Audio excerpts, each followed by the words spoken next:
It's a book revered by millions of faithful believers. Today, the Bible is still a source of fascination. So many mysteries surround biblical episodes full of legendary figures and extraordinary phenomena.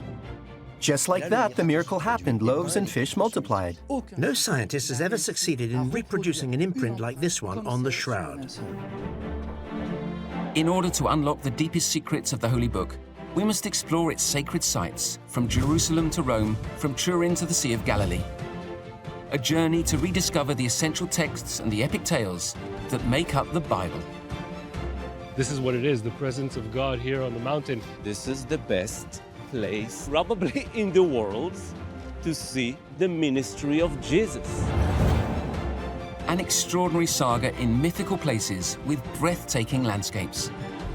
Based on texts found in the Bible itself, and thanks to the work of archaeologists, researchers, and religious believers, the most famous biblical characters spring to life. On these holy sites, the mysteries still surrounding them will be revealed. For 2,000 years, he has been the figure who has attracted the most discussion. He is known as a guru, a healer, and even the Son of God. But what do we really know nowadays about Jesus?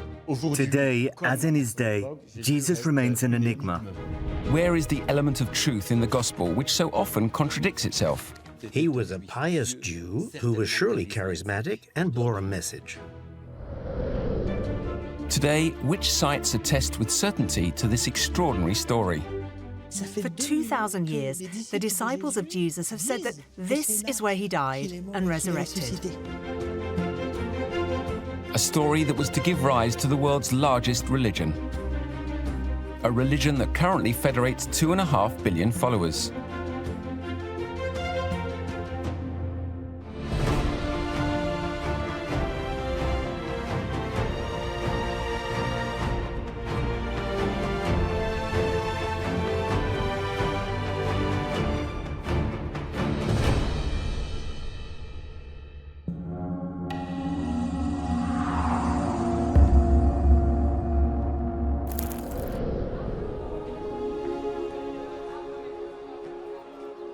Jerusalem, the Holy Sepulchre.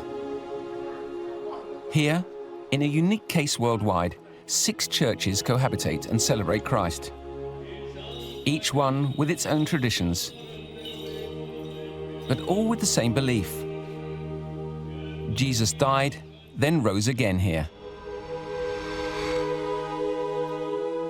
A complex cohabitation in a limited space, and the reason for a surprising law in 1852. Since that time, nothing must change. No detail of the organization or schedule. Time has stood still. It's the only place in Jerusalem that remains on winter time all year round. He is not here. He has risen, just as he said. Come and see the place where he lay. However, in March 2016, all of these churches gave exceptional consent for a restoration campaign. The situation was urgent. The structure protecting the remains of the tomb of Jesus was on the verge of collapse. It had to be strengthened. These renovations were to cause an event that was surprising, to say the least. These operations were meticulously followed by all Christians across the globe. Just one French journalist was authorized to visit the site daily, Marie-Armelle Beaulieu. It's a mystery for humanity that is just so huge. It's wonderful. Professor Antonio Moropoulou is a renowned Greek scientist in charge of the operation. What we are expecting to do is to document and monitor all these layers of history. This is a challenge to everybody. Inside this small chapel, the tomb of Jesus has been encased in marble for many centuries. And the renovation work must lift these slabs.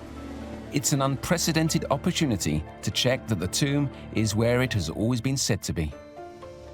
Before they start, Professor Moropoulou's teams use an electromagnetic resonance device to check what awaits them beneath the marble slab.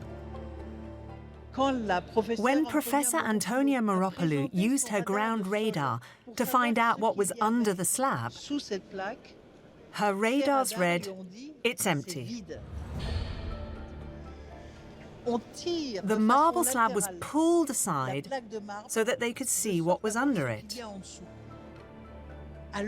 While the instruments had said that it was empty underneath, they first found a kind of sand.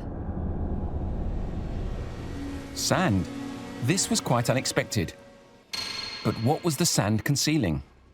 The team worked all night.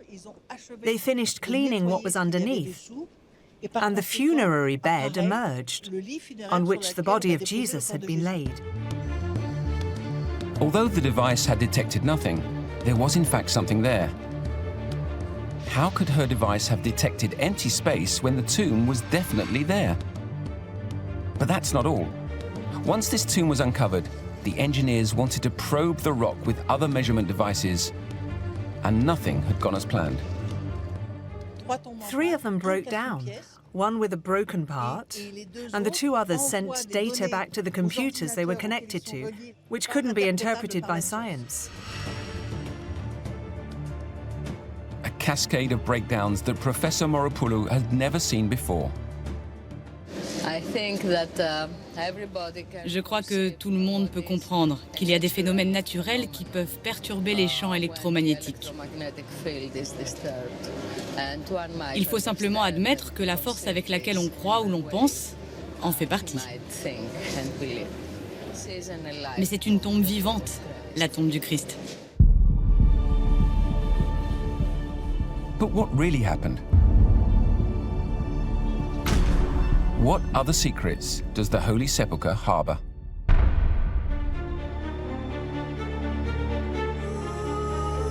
To discover them, we must first return to the origins of the story of the individual who called himself both a man and the Son of God.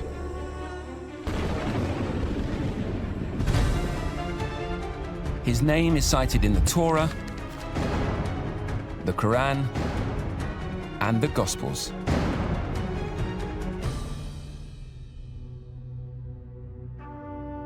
Jesus was a man of humble origins who, when he reached adulthood, was to draw crowds within just 3 years.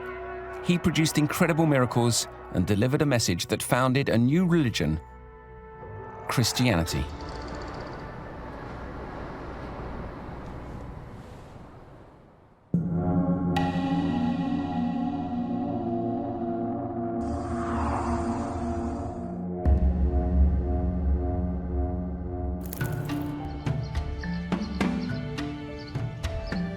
While the end of his life is richly documented, the start is particularly unclear.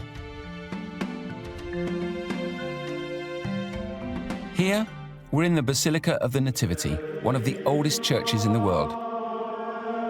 It's shared by 3 religious communities: the Roman Catholic, Greek Orthodox, and Armenian Apostolic churches. Brother Stefan is Franciscan. Today, he is one of the people who knows the site best, down to its every nook and cranny. In the 4th century, the church was a lot lower down, and here we can see some mosaics from the 4th century. There are only geometric designs, very similar to Jewish iconography. So we see no human or animal representations. This mosaic proves how close the early Christians still were to the Jewish religion. So it was here in Bethlehem that, according to the Christian tradition, Jesus was allegedly born. In the Gospel according to St. Luke, after his birth, Jesus was placed in a manger. 2,000 years ago, this place was a cave that shepherds once used to shelter their animals. So it was a cave that had a manger.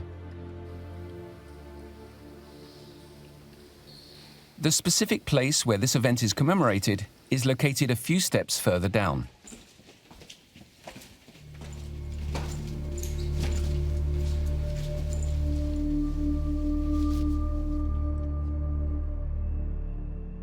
Here we are in the cave of the Nativity. There are 3 sanctuaries in the cave of the Nativity. The first and the most important is the place where baby Jesus was born, marked by this star with 14 points. The cave is covered with marble. The tiles date back to the Byzantine era, well before the year 1000, to honor the birth of Jesus.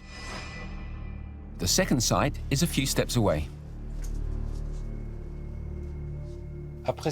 After his birth, Jesus was placed in the manger. The manger was here, set into this small, narrow space. What is interesting about this site is that the original rock of the cave of the Nativity is still above the manger and above my head. Opposite the place where Jesus was laid in the manger, this altar here commemorates the visit of the wise men. But how were historians and theologians able to be sure that Jesus was really born inside this cave in Bethlehem? To understand clearly, we must go back in time and try to analyze how the events unfolded.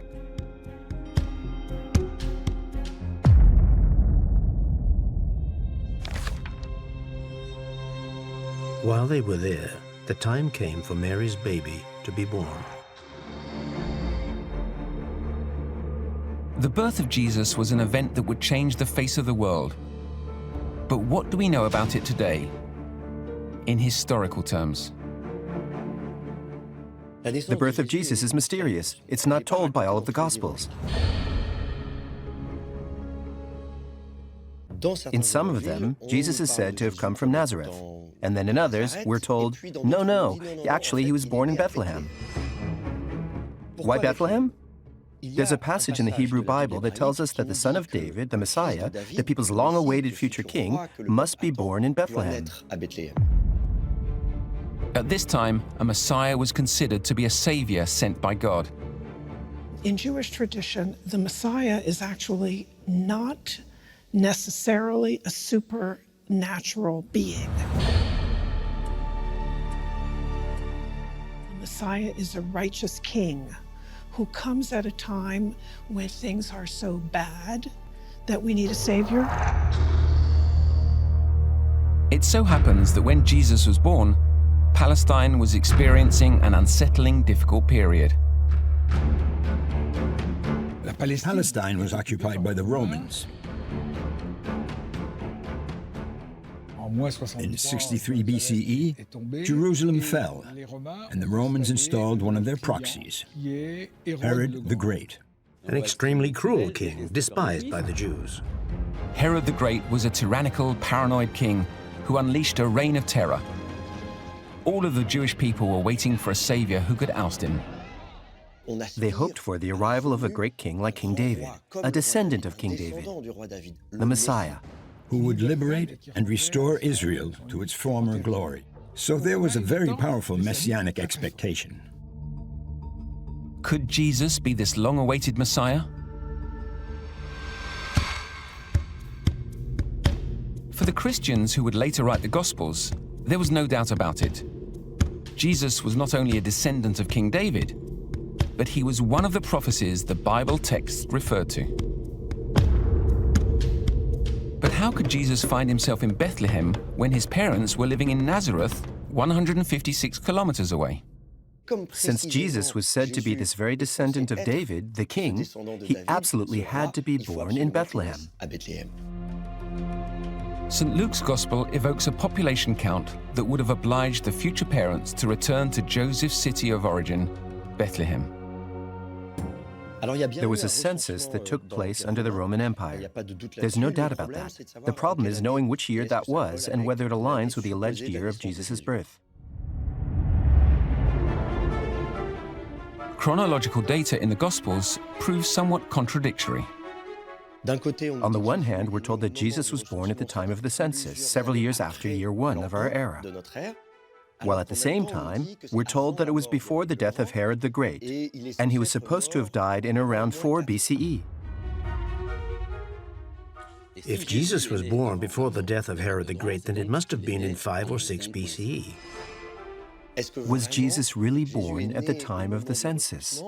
Or was the census used to justify the fact that his parents went to Bethlehem? One thing seems certain, however. Jesus was not born in the year zero. We are well aware that year zero was a latter-day invention dating back to the 6th century, from a monk called Denis le Petit, who set year zero to try to recover a date of birth for the figure of Jesus that was actually a fiction. Jesus was not born in year zero, that's a fact.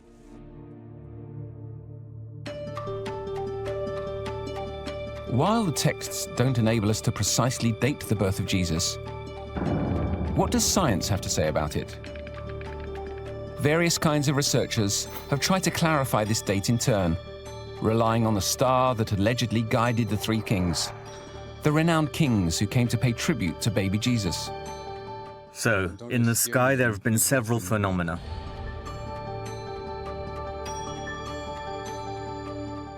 But there is one that's now attracting attention: conjunctions.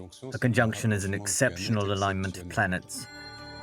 Mars, Jupiter, and Saturn drew close together and formed a little triangle. We have found cuneiform tablets showing that in 7 BCE there were 3 alignments of these planets. Meaning that they occurred 3 times during a 9-month period. Firstly in late May, then early October, and finally mid-December. This sheds light on the text of St. Matthew, who said, "The star appeared, then the star disappeared, and the wise men started their journey. Then suddenly the star reappeared." This would therefore confirm a birth in 7 BCE. Regarding the location, all Christians worldwide seem to concur. It was here, on the site of the Basilica of the Nativity, that Jesus came into the world. At any rate, archaeology shows us that there were caves there. In the 2nd century of our era, Justin Martyr spoke of these caves, about the ceremonies that took place at that time. All of this leads us to think that Bethlehem was in fact the place where Jesus was born. We're back at the Church of the Nativity, a setting that has weathered the ravages of time, where it's hard to imagine the scene told in the Gospels. That is, the moment in which Mary, the mother of Jesus, gave birth in a cave surrounded by a donkey and a cow. But in order to better understand what the site might have looked like before the church was built, we must descend even further down into the basilica, into the extension of the cave that has not been covered with marble. It is very clear that we are inside a cave. Behind this wall lies the cave of the Nativity. The question that can legitimately be asked is, from which direction did Joseph and Mary enter the cave of the Nativity? And which way did Joseph, Mary, and the baby Jesus leave it? The natural entrance to the cave was found there, just behind the archway here. A woman giving birth will not give birth near the opening for reasons of discretion and temperature. So it is natural that she gave birth at the back of the cave, and why not close to some of the animals huddled around the manger for warmth? An arrangement that the biblical texts confirm. It was in a secret place forbidden to the public that a somewhat surprising remnant exists. A remnant thought to date back to the birth of Jesus. To reach this place, Brother Stéphane uses a corridor whose floor has remained intact since the 1st century. As you enter the site, you are walking on the Bethlehem of the Gospels.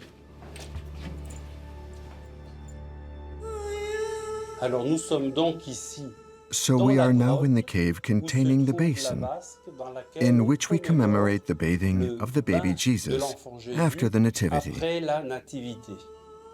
So far, the science is not very thorough, so we really don't know much. But in any case, this place surely has a lot more secrets to reveal. A place about which we know nothing, except that it was very important in the 6th century. We don't really know what people did here in the Justinian period, but given the imposing structure that was built, it is clear that the intention was to showcase this place. What did people come to venerate here? What virtues was this place deemed to have? For now, the mystery remains complete.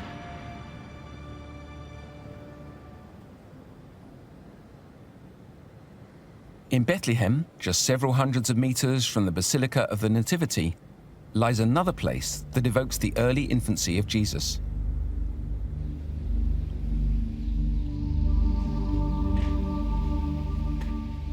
A sanctuary occupied by Christians for over 15 centuries.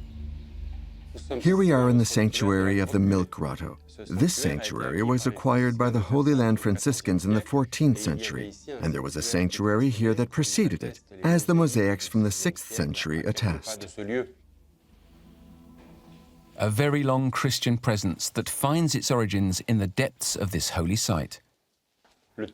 St. Matthew's text says that the Holy Family left for Egypt, and here we venerate this departure for the land of their forefathers. More than just a stopover on Christ's path, the first miracle relating to the existence of Jesus is said to have taken place in this cave. A tradition tells us that Mary, the mother of Jesus, sought refuge in this cave and went there to nurse him. We are in the most private part of the Milk Grotto. We can see bare rock. It was here. The tradition situates the fact that Mary first breastfed her son.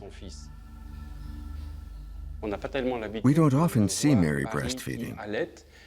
But in this place, it is recognized that this woman, like all mothers, breastfed Jesus.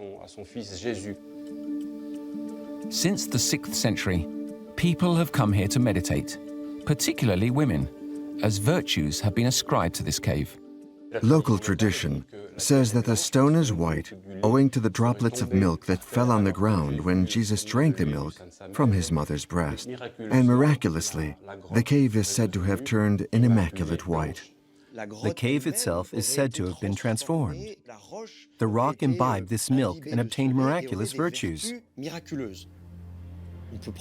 If you combine some of the dust with water, this concoction might help a woman who would like to become pregnant, who has fertility problems, or a breastfeeding woman with insufficient milk, or to heal all kinds of diseases of the eyes, things like that. A miracle that transcends religions. This sanctuary is greatly revered by the local community.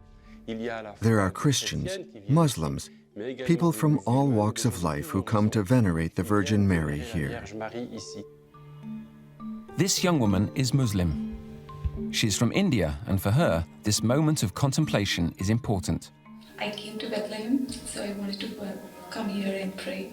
I'm doing my postdoc in Israel. I completed my doctorship just now, so yeah. I really like it. It's very positive, and I hope soon. Yeah.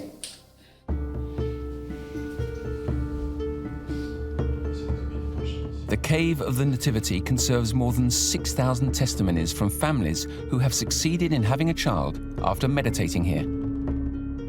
Some of these testimonies are on display in Father Enrique's office. These photographs bear witness to all of the people, all the families that had a child. In support of their efforts, some visitors take away some of the dust from the grotto. Some people take a sample of this powder. It comes from the rock of the Milk Grotto.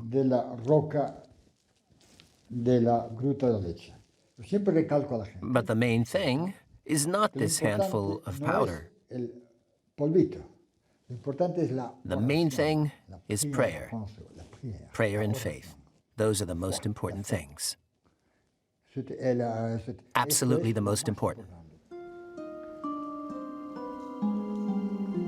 This unwavering faith that Father Enrique evokes is shared by the nuns who live cloistered within the sanctuary of the Milk Grotto. For about 20 years, a community of sisters, worshippers of the Holy Sacrament, have been living in this sanctuary. Women who do not go out, but who give their life to God by bearing the sorrows and pains and the joys of the world. There are collection boxes here in which people can place their prayers, and every hour one sister comes to replace another, and day and night they carry the visitors' prayers. This prayer is tirelessly oriented towards Mary, her child, and their unusual fate.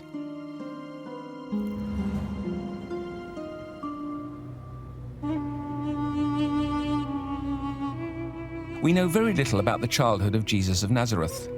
When historians evoke this period, they speak of the secret life of Jesus. In the Gospels, the tales of Jesus' childhood are very brief. Even St. Mark's and St. John's Gospels do not mention his childhood. The historical study of text, the data that we have from archaeology have gradually fleshed out this childhood without allowing us to go into great detail.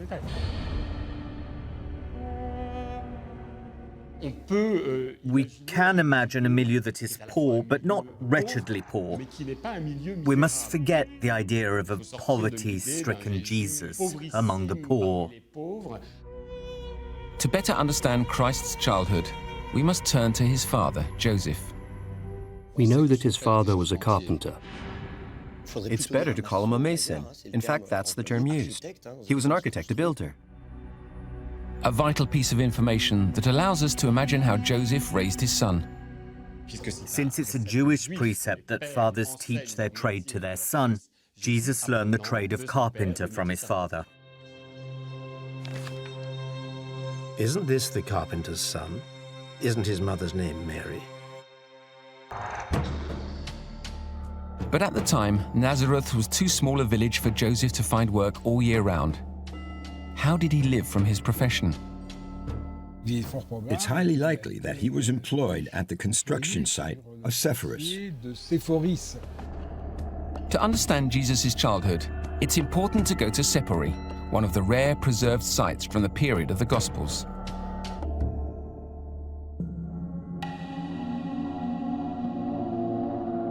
Five kilometers from Nazareth, Sepulchre, also known as Tipuri,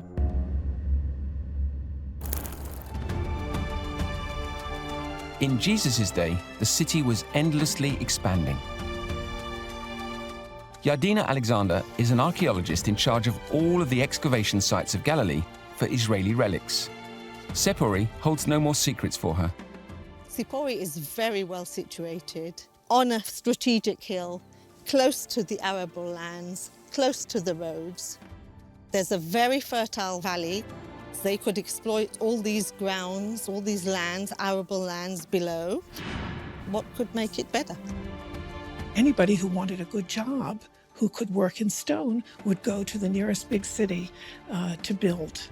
That would have been the place to make money in the day. Sepphoris is about a 45-minute walk from Nazareth, so it is highly likely that Jesus had been there. Joseph probably came to Sepulchre each day with the young Jesus to learn the building trades.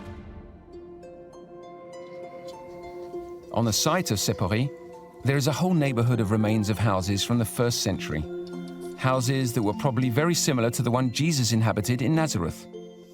I'm standing in the courtyard of one of the houses, and behind me we have another house. Were built like in a town rather than a village. They weren't completely detached. So here would be the central courtyard where a lot of activities were carried out, and obviously cooking and food preparation took place in the courtyard. Here we have steps that leaded up to the upper story. Must have gone up higher, and maybe the courtyard itself was open, but maybe some of the rooms around were rooms that were used for sleeping. We know that Jesus' family respected the religious rites of that time. In Sepulchre, There are many remains of ritual baths essential for daily life. I have a water ritual bath, the mikveh, plastered with sort of pinkish plaster, with steps leading down into the ritual bath. 1 step, down step, 2 step, 3 step, 4 step, and I'm right inside the mikveh. One person could stand here and immerse himself in the waters and then come out through the steps.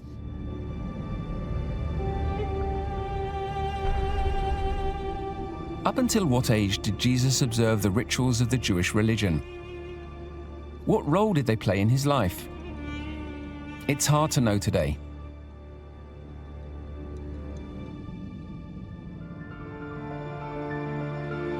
The young Jesus most likely walked up and down the streets of Sepulchre,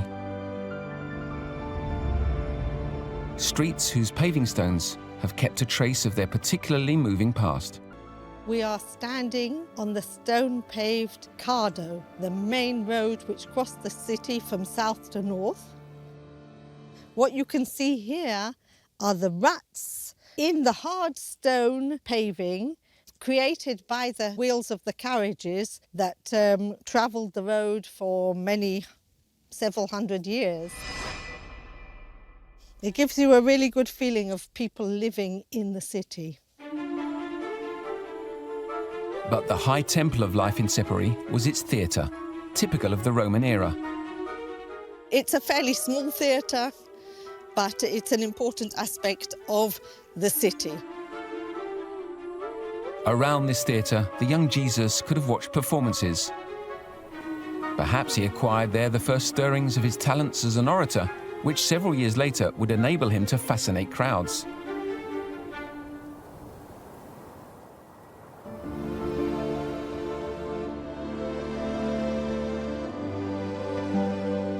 The story of Jesus starts to be a little better documented as of his first steps as a preacher. He was a character about whom we actually know extremely little, but of whom we can say with some certainty that he was a pious Jew who was surely charismatic and bore a message. We know that it was in the city of Bethsaida, on the banks of Lake Tiberias, also known as the Sea of Galilee, that Jesus set out to meet fishermen who would later become his apostles. Jesus, at that point, would choose several disciples. They were fishermen from Galilee, working on the lake, very humble people who were not great scholars. And among them, he chose a dozen apostles.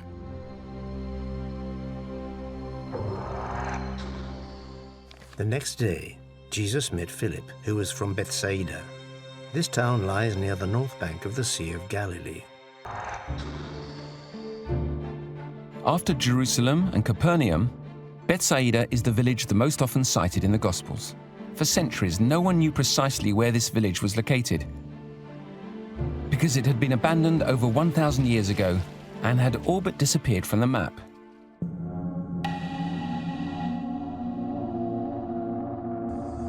Until a team of archaeologists launched a new excavation site 5 years ago.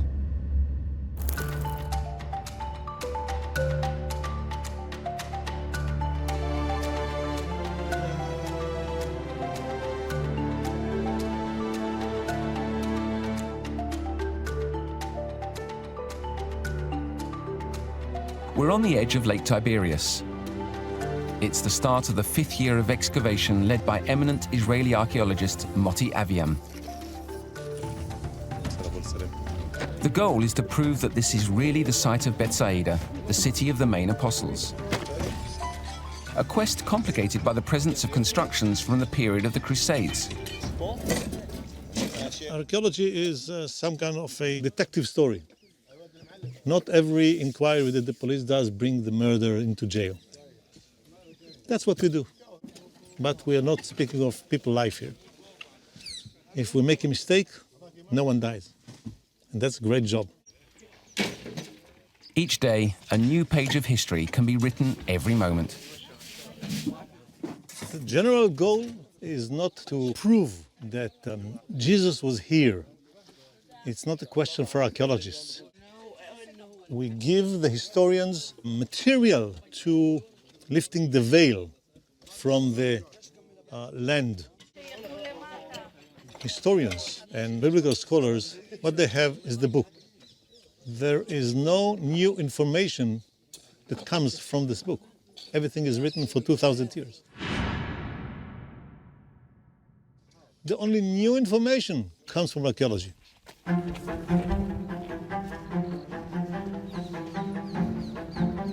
Since the start of his research, Motti has become increasingly convinced that he may have found the historical location of Bethsaida, because under the remains of the Crusades in the Middle Ages lies an entire village from the 1st century. Everything around here has buildings below it. You are walking now above houses from the 1st century. A large village, as Bethsaida may have been at the time of the Gospels. You could take out bits of Roman pottery that have been listed. There are quite a lot of them.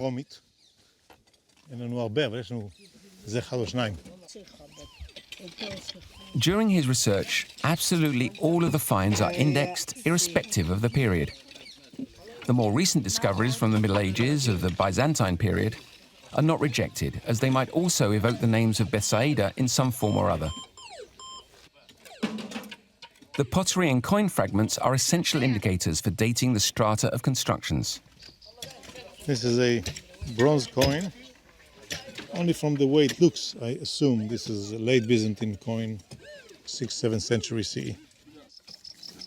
And to solve the mystery of this coin, it must be taken to a laboratory to remove the oxidation due to its age. But the latest find is a particularly intriguing inscription that Motti and his teams discovered yesterday. You are the first non-excavators who see it. Right after its discovery, this precious clue was covered by sandbags to protect it.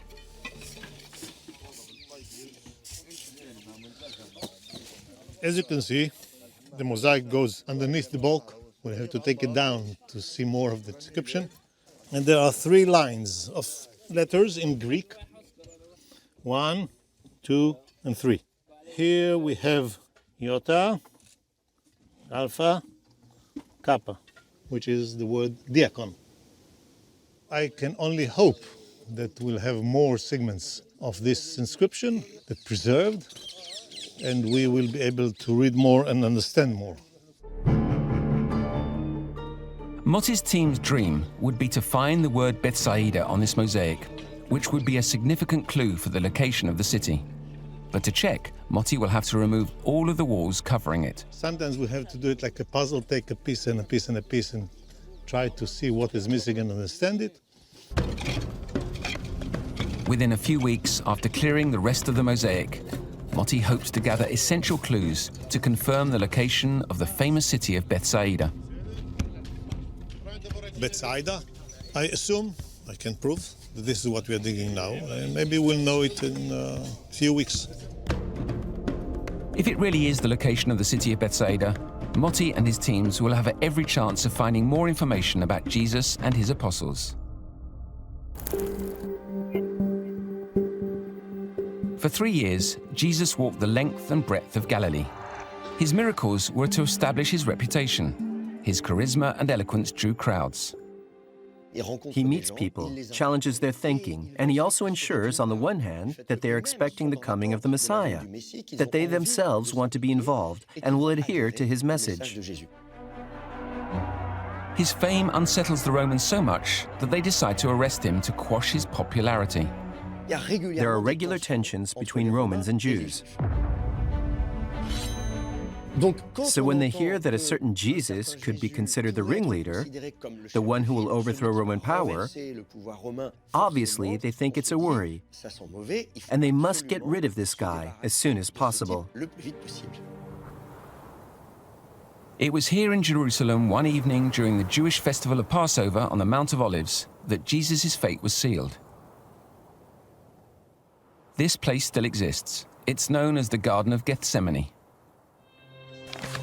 Then Jesus went with his disciples to a place called Gethsemane, and he said to them, "Sit here while I go over there and pray." Jesus celebrated one of the Easter meals that Judaism commands is to be celebrated during Easter at the cenacle on Mount Zion. After that, they walked down via the valley that is right there, near the Garden of Gethsemane.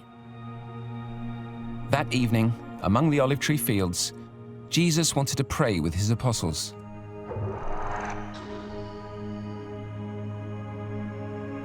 But one of them, Judas, decided to denounce him to the Romans. When the soldiers arrived, Judas designated Christ by kissing him. The infamous traitor's kiss. But why did Judas betray his master? Why did he want the man whom he'd accompanied for 3 years to be killed? Judas, from the outset, it wasn't exactly a casting error, but he was very miserly. He held the purse strings, and on several occasions he made comments like, "Hey, this is a bit wasteful." John tells us that he was the treasurer for the 12 and took money from it. He was a thief. So the cause was thought to be the lure of riches, because he betrayed Jesus in exchange for hard cash. So everyone thought that explains it. According to the Gospels, Judas apparently delivered Jesus to the Romans for the sum of 30 pieces of silver. But was that his sole motivation?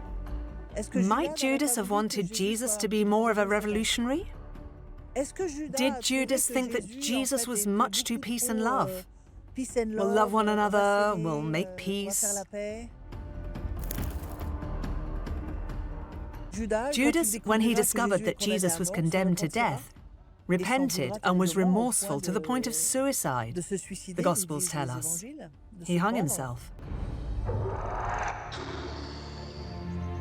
Today in Jerusalem, there is a place directly connected with this betrayal that was to change the course of history.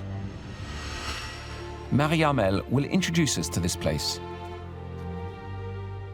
We are specifically in a field that used to be called the Potter's Field, until the Gospels rebaptized it Akeldama, Field of Blood.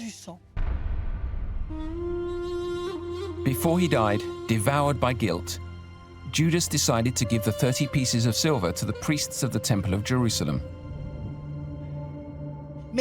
But the priest said, "No, that's blood money.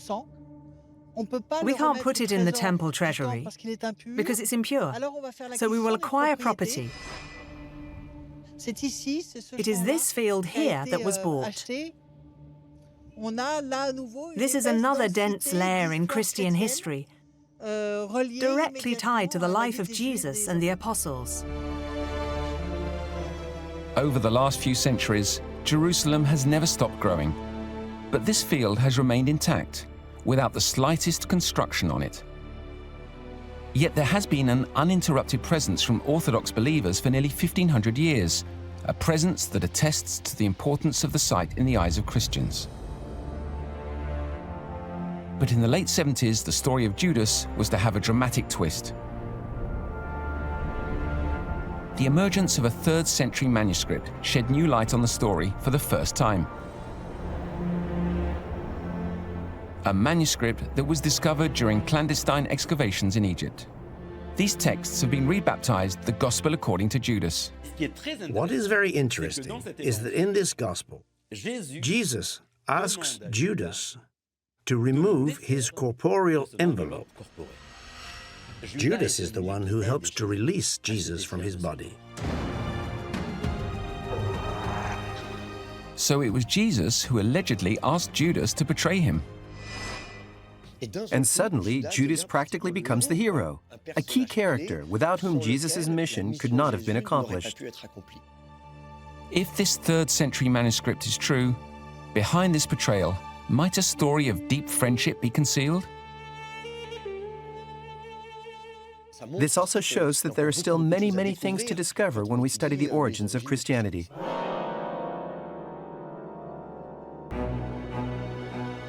Nowadays in Jerusalem, every Friday afternoon, Christians gather on what they call the Way of the Cross.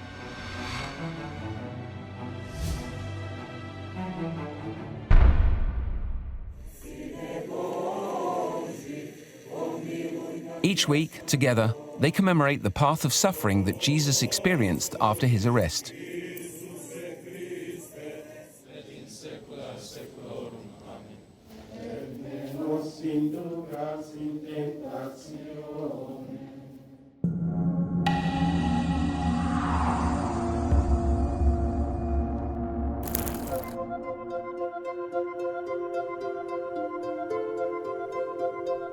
We're back at the Holy Sepulchre.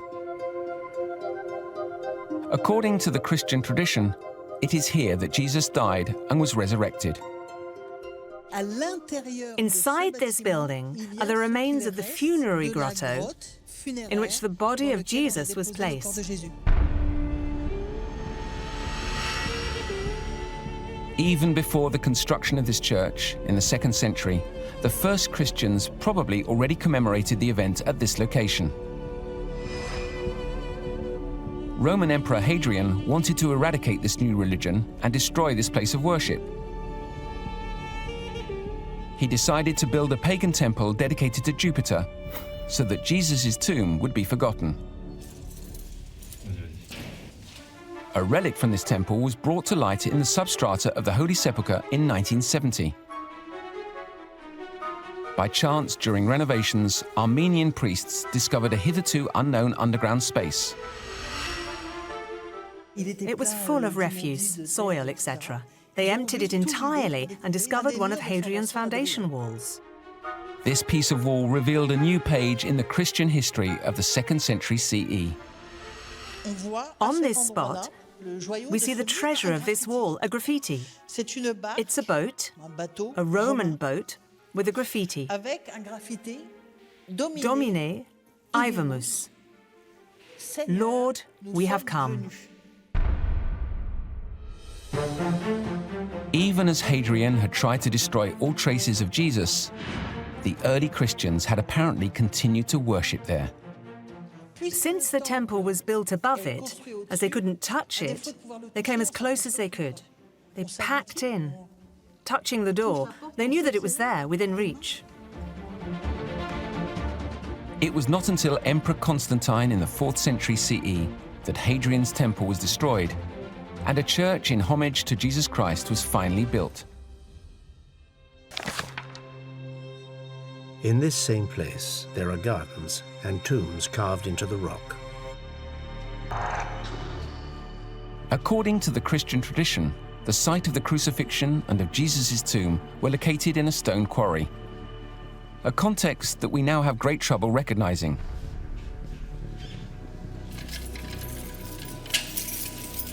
But one clue confirms it.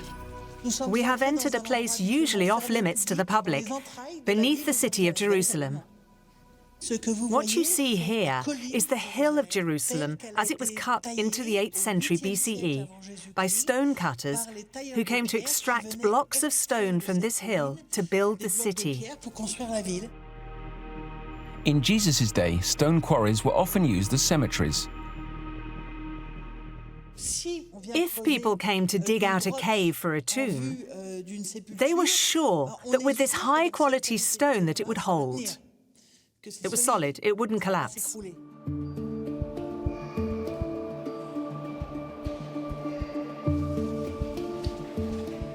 But it was a discovery made in the early 18th century in the hidden rooms of the Holy Sepulchre that would definitively confirm that it was truly on the site of a cemetery.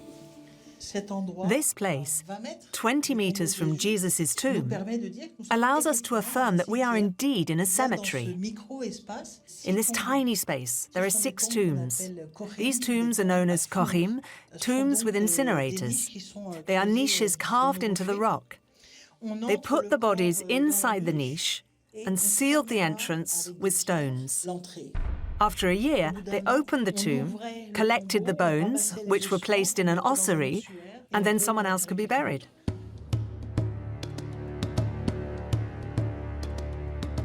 As the centuries passed, by dint of decoration, the historical landscape of the death and resurrection of Christ was erased.